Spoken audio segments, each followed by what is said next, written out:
કરીશું બનાસકાંઠાના બીજેપીના ઉમેદવાર રેખાબેન ચૌધરી સાથે સત્તાનો સવાલ।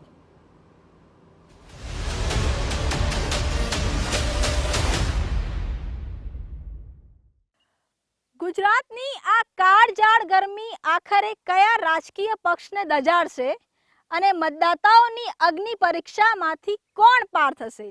આજ જાણવાનો અને સમજવાનો અમે પણ કરી રહ્યા છીએ પ્રયાસ। નમસ્કાર, હું છું કિંજલ। સ્વાગત છે આપનું અમારી વિશેષ રજૂઆત સત્તાના સવાલમાં। સત્તાના સવાલમાં અમે પહોંચી ચૂક્યા છીએ બનાસકાંઠા, અને બનાસકાંઠામાં આજે વાત કરીશું એક એવા ઉમેદવાર સાથે કે જે તેમના પ્રચારની અંદર બનાસની દીકરી હોવાની પણ વાત કરી રહ્યા છે, અને તેની સાથે બનાસને બેસ્ટ બનાસ કેવી રીતે બનાવવું તેમના વિઝનની પણ અત્યારથી મતદાતાઓ સાથે વાત કરી રહ્યા છે। જ્યાં આજે આપણી સાથે સંવાદમાં જોડાશે બનાસકાંઠા ભાજપના ઉમેદવાર રેખાબેન ચૌધરી। રેખાબેન, આપનું ખૂબ ખૂબ સ્વાગત છે। રેખાબેન, સવારથી આપણે ભેગા છીએ। જે આપનો એક મહત્વનો મુદ્દો છે જે તમામ મતદાતાઓ માટે અથવા તો જનતા માટે વોટ માટે ખૂબ જ જરૂરી હોય છે કે અમારું શું બનાસકાંઠાને બેસ્ટ બનાસકાંઠા બનાવવાનું રેખાબેનનું શું વિઝન છે? મારા બનાસને મારે બેસ્ટ બનાસકાંઠા બનાવવા માટેના મારા અનેક આયોજનો પ્રયોજનો વિઝન છે। પહેલું તો મારું બનાસ ક્યાં શિક્ષણની ક્ષેત્રે પાછળ ન રહી જાય, ઉચ્ચ શિક્ષણ લેવલનું ક્વોલિટી એજ્યુકેશન ધરાવતી ઇન્સ્ટિટ્યૂટો મારા બનાસની ધરતી પર લાવવા માટે હું જરૂરથી મહેનત કરીશ। અને નર્મદાના નીર હજી ઘણી જગ્યાએ નથી પહોંચ્યા, ગામે ગામ નર્મદાના નીર પહોંચે એ માટે મારી જરૂરથી મહેનત વધુ રહેશે। અને આપણા બનાસના દીકરા દીકરીઓ જે ભણી ગણીને તૈયાર થઈ રહ્યા છે એ યુવાનોની અંદર એક કોમ્પિટિટિવ એક્ઝામનો માહોલ ઊભો થાય, આપણા દીકરા દીકરીઓની સ્કિલ તરફ આગળ વધે એ માટેની રાજ્ય અને કેન્દ્ર સરકારની યોજનાઓ બનાસની ધરતી ઉપર લાવવા માટે હું જરૂરથી મહેનત કરીશ। અને એ યોજનાઓમાં સ્પીપા જેવા સેન્ટરો હોઈ શકે, Sardar Patel institute of public administration જેવા સેન્ટરો લાવવાનો પ્રયત્ન કરીશ કે જેથી બનાસની યુવાનોની નોકરીની તકો વધારે ઉજ્જવળ બને।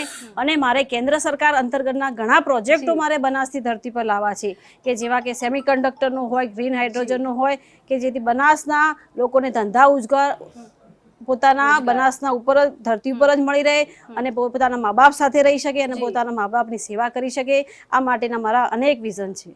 રેખાબેન, આપણે જેમ કીધું અનેક વિઝન છે, પણ એક મોટો પાર્ટ છે કે જે યુવાનો સાથે સંકળાયેલો છે, એક મોટો પાર્ટ રહ્યો કે જે રોજગારી સાથે સંકળાયેલો છે।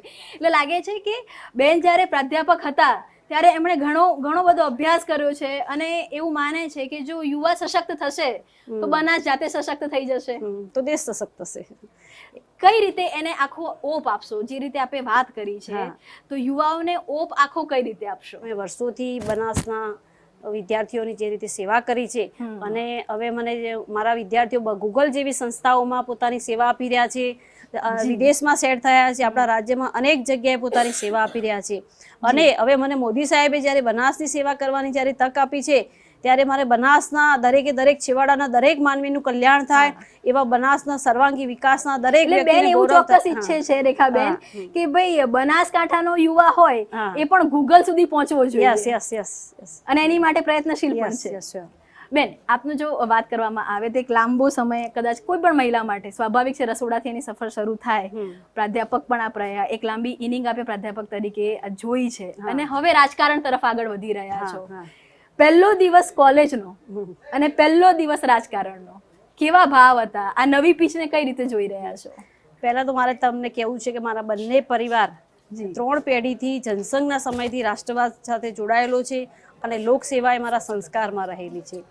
અને મેં વર્ષો પહેલા એક ચાણક્યનું એક નાટક જોયું હતું અને મને એમાંથી એક ઉદ્દેશ મળ્યો હતો કે આપણે સૌ તો ઈશ્વરના હાથના જ કઠપૂતળી છીએ અને હું વ્યક્તિગત રીતે બહુ ધાર્મિક છું, ઈશ્વરમાં બહુ માનું છું, એટલે મને લાગે છે કે આ બધું જે તમે કહી રહ્યા છો એ બધું ઈશ્વરની જ એક કૃપા હશે।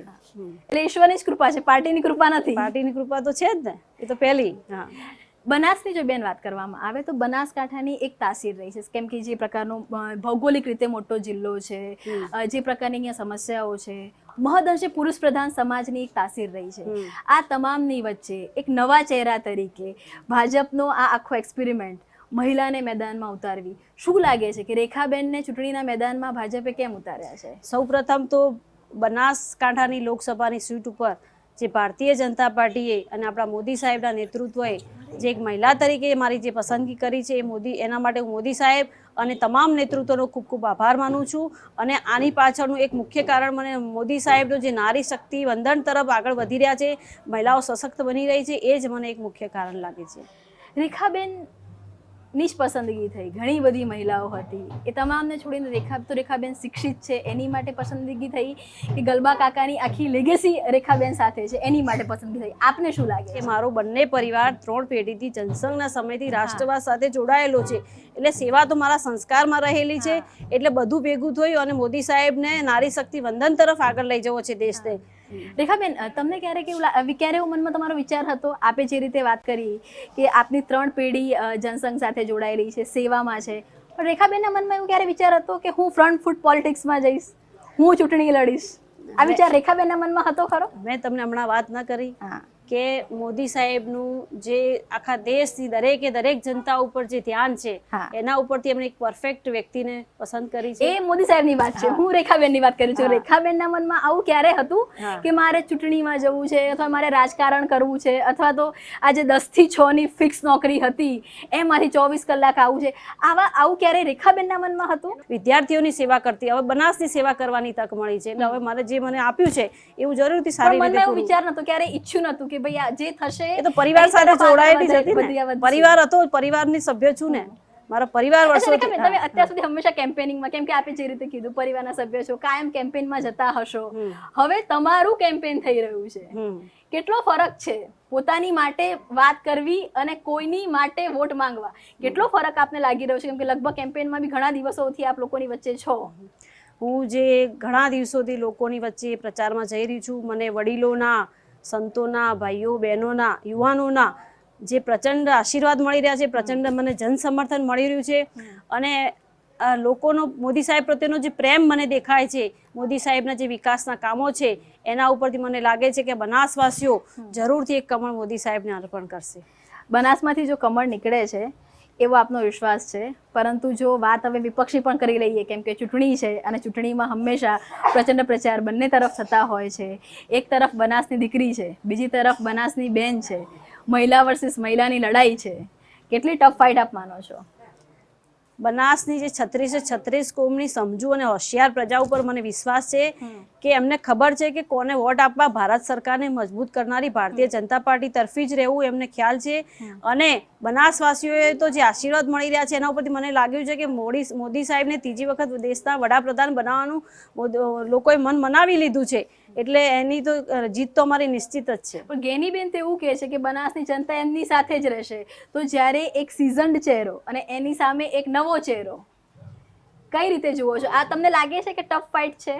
બનાસના જે જનતાના, જે વડીલોના બધાના મને આશીર્વાદ મળે છે, મોદી સાહેબનો જે પ્રેમ છે, મોદી સાહેબે અનેક કામ કર્યા છે, જનજનના છેવાડાના સુધીની યોજનાઓ પહોંચી છે, મોદી સાહેબના જે સેવાના કામ છે, આપણા મોદી સાહેબનો આપણા દેશમાં નહીં પણ વિદેશમાં જે રીતે ડંકો વાગી રહ્યો છે, એટલે અમે તો જરૂરથી બનાસવાસીઓ બધા સાથે સહયોગ શક્તિથી અમે એક કમળ મોદી સાહેબને જરૂર અર્પણ કરવાના જ છીએ.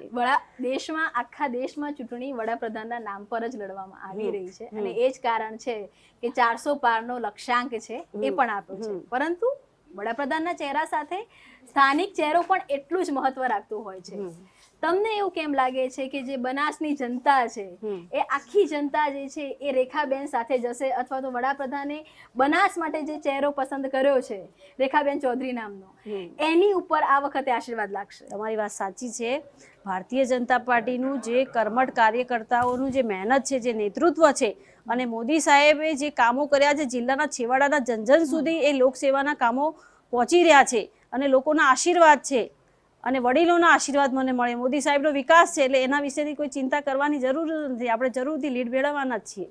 મહિલા તરીકે વાત કરવામાં આવે બેન, તો મહિલાઓ જે રાજકારણની વાત કરવામાં આવે તો ખૂબ ઓછી મહિલાઓ રાજકારણમાં છે, અને એમાં સફળ રાજકારણી મહિલાઓ તો આંગળીના વેઢે ગણી શકાય એટલી મહિલાઓ જ છે. સફળ રાજકારણી મહિલા બની શકશે? કેમ નહીં, જરૂરથી બની રહેશે. અને હું તો મારી બનાસની દરેક દીકરી માત્ર શિક્ષણ નહીં પણ ઉચ્ચ શિક્ષણ મેળવે, આત્મનિર્ભર બને, સશક્ત બને, એ માટે હું જરૂરથી મહેનત કરીશ, જરૂરથી પ્રયત્ન કરીશ. કોઈ એવું ખાસ કરીને, કેમ કે આપ મહિલા છો, જે રીતે આપ પ્રાધ્યાપક છો અને આપે યુવાઓ માટે વિચાર કરો, યુવાઓને રોજગારી આપવા માટે, યુવાઓને સક્ષમ કરવા માટે, તો જ્યારે આપ મહિલા છો અને જે વિસ્તારમાં આપ આવો છો ત્યાં મહિલાઓ પશુપાલન પણ કરે છે, મહિલાઓ ખેતી પણ કરે છે, એવી જગ્યા કે ક્યાંક એક સમય પાણી પણ નહોતું મળતું, મહિલાઓ આકરી મહેનત કરતા હોય છે. તો જ્યારે રેખાબેન સાંસદ બનશે તો એમના મનમાં મહિલાઓ માટેની શું વિચાર છે કે જો હું સાંસદ બનું છું તો મારે આ વિસ્તારની અંદર મારી આ મહિલા બહેનો માટે મારે આ કામ કરવું છે. કે આજે તમે જુઓ તો ગ્રેજ્યુએશન સુધી બહેનો દીકરીઓ શિક્ષણ મેળવતી હોય છે, પરંતુ આપણી બનાસની ધરતી પર આપણી દીકરીઓ ઉચ્ચ શિક્ષણ મેળવી શકે, દીકરીઓને બહાર ના જવું પડે બનાસની, એના માટેનું જરૂરથી મહેનત કરીશ. અને જે રીતે ગુજરાત એ દેશનું ગ્રોથ એન્જિન છે અને અમારું બનાસ એ ખેતી અને પશુપાલન પર નિર્ભર છે, તો ખેતી અને પશુપાલન થકી અમારું બનાસ એ ગુજરાતનું ગ્રોથ એન્જિન બને, એના માટે હું જરૂરથી મહેનત કરીશ. અને ગલબા કાકાનું જે એક સૂત્ર હતું કે મારા દાંતડાના હાથા પર કામ કરતી મારી જિલ્લાની છેવાડાની વિધવા બહેન પણ પોતાનું જીવન સારી સ્વનિર્ભર રીતે વિતાવી શકે અને પોતાના બાળકોનો ઉછેર સારી રીતે કરી શકે. એટલે એના થકી તમે જુઓ છો કે આજે બનાસ ડેરી એ બનાસકાંઠાની જીવાદોરી સમાન છે, બનાસકાંઠાના લોકોની રોજગારી પૂરી પાડી છે બનાસ ડેરીએ. એટલે આમાં બહેનો વધારે આગળ વધે એ માટે હું જરૂરથી પ્રયત્નશીલ રહીશ. ક્યાંક એવું લાગે છે કે ગલબા કાકાએ જે સપનું સેવ્યું હતું એ બનાસમાં ખૂબ મોટું થઈ ગયું છે. જો બનાસ ડેરીની આપણે વાત કરતા હોઈએ, મહિલાઓને આર્થિક રીતે પગભર કરવાની વાત કરતા હોઈએ, બનાસમાં એ વિઝન ડેવલપ થયું છે. પણ જ્યારે રેખાબેન આવે છે ત્યારે એ વિઝન પર લોકોનો ફોકસ વધી જાય છે, જવાબદારી બમણી થશે રેખાબેનની એવું લાગે છે. મારા જે દાદાનો જે વારસો છે એને આગળ લઈ જવા માટે હું જરૂરથી કટિબદ્ધ છું. મારે તો લોક સેવા કરવી છે, મારા દાદાએ જેવી રીતે સેવા કરી છે એ જ રીતે મારે સેવા કરવી છે.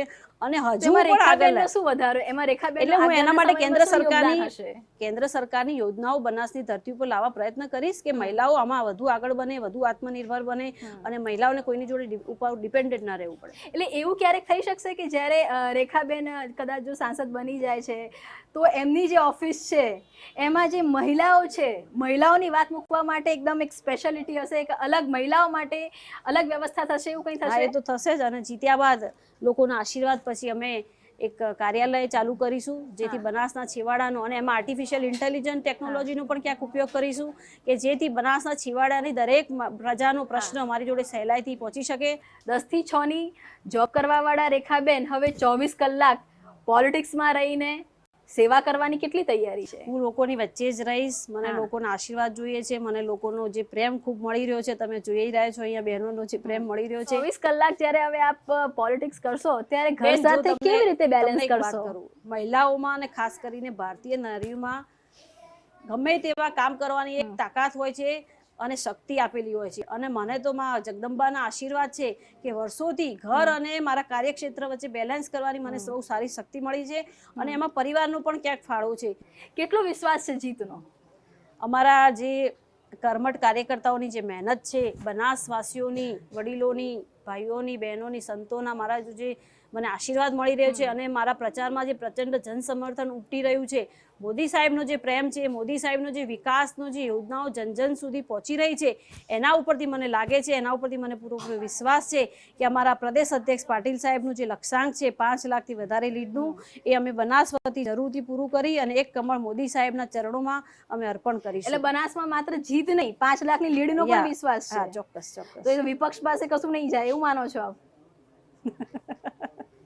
કોંગ્રેસ તો ક્યાંય છે જ નહીં. અચ્છા, કોંગ્રેસ ક્યાંય નથી. આપ આપની જીત માટે ખૂબ જ આશ્વસ્ત છે. હા, ચોક્કસ. ધન્યવાદ તમારી સાથે વાત કરવા માટે. તો આ હતા ભાજપના ઉમેદવાર રેખાબેન ચૌધરી. સ્વાભાવિક છે કે ફ્રન્ટ ફૂટ રાજકારણમાં તેમની પાપા પગલી છે, પરંતુ જે રીતે જનસંઘથી તેમનો પરિવાર સેવા સાથે અને રાજકારણ સાથે સંકળાયેલો છે, ત્યારે આગામી સમયમાં ફ્રન્ટ ફૂટ પોલિટિક્સ ખૂબ સારી રીતે કરી શકશે તેવો તેમને વિશ્વાસ છે. ન માત્ર જીત પરંતુ 5 લાખની લીડનો પણ વિશ્વાસ અત્યારે વ્યક્ત કરી રહ્યા છે. હાલાકી પરિણામો બતાવશે કે જીત અને લીડના માર્જિનમાં કેટલો ફરક છે, પરંતુ વિશ્વાસ અત્યારે બુલંદ છે. આજ માટે આટલું. દેશ અને દુનિયાની ખબરો માટે જોડાયેલા રહો TV9 સાથે.